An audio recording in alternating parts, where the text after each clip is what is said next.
Alright, today we're going to be tearing into a rear end on a Bayou 220. We've got the rear end off of the four-wheeler already, just kind of wanted to show you how to pull the axles on this and remove the differential. We've got the prop shaft here. So rear differential here, we've got a hub on this side. It's got a large castle nut here that you got to pull a cotter pin out of, pull the nut off, pull the hub off. This side it's got a drum housing for the brake, and that's what also has the lugs for the wheel fitting on here.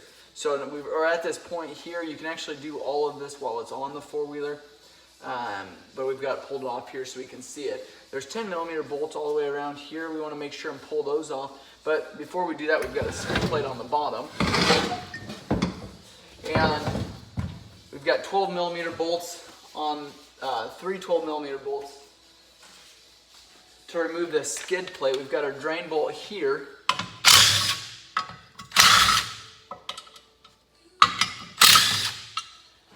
And that will pull the skid plate. We can get to that drain bolt. We can get to that drain bolt without pulling that skid plate, but since we're here, this is a 17mm. This may have already been drained.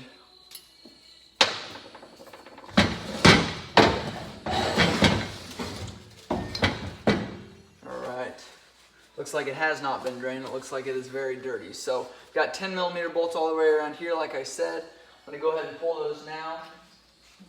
A couple different ways you can do this. I'm gonna use an impact swivel with a short 10mm socket on the end of it. You can loosen them all with a wrench, but it is a little bit challenging to get a socket on there without the swivel.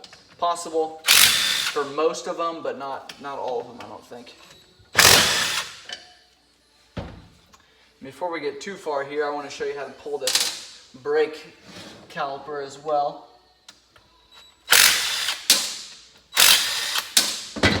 Alright, those are all off of there. I'm going to push this aside here. 14mm, there is four 14mm bolts right here on the end of this, and that'll pull this brake caliper, this panel off.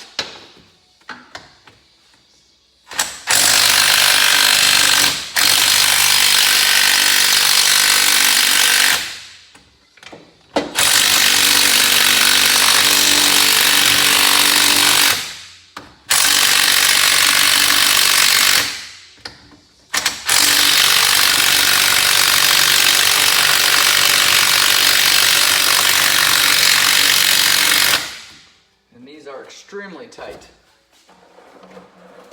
So I got a pneumatic impact here.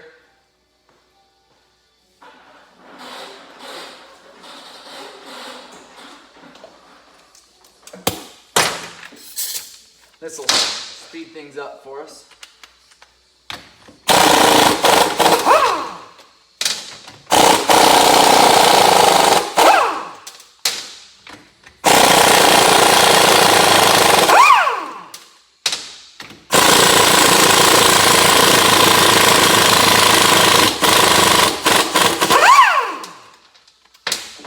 Those four are off. Now to get this off, then take a rubber mallet here. I like to lift up slightly. You can tap on it. You don't want to tap too close to the edge.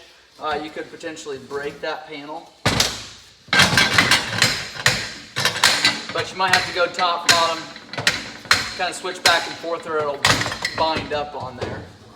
So we've got our caliper off. Main thing on this one, you want to make sure that when you move this back arm here, that this pushes open. And if your pads are good and adjust your cable properly and this arm is free, your brake should work pretty smoothly there. So we've got your axle coming out here. Now the next thing we're gonna do, and you can just kind of sometimes just wiggle this to loosen it, but you can see there it's no longer attached to the differential. And that's all it takes to get this side off. We've got a bearing in here. Sometimes that'll freeze up. Sometimes that'll cause us issues trying to pull this off. But there is our carrier. That's your ball mount right there.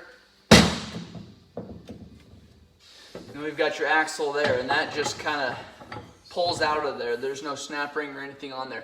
This holds it in there from sliding out when you're on the four-wheeler, and that's all you have to do for that side. Now this side, let's flip this to on its end there. We'll have more oil dumping out the bottom here. I'll go ahead and remove these. Same thing, 10 millimeter. I like to put them on a swivel.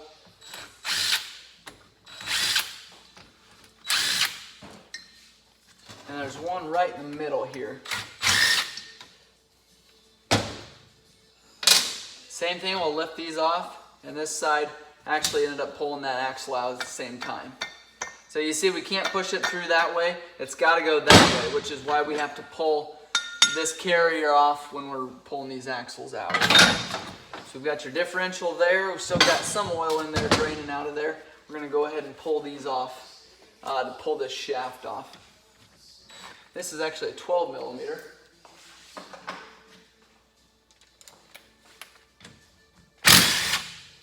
And these, you'll just take the nuts off.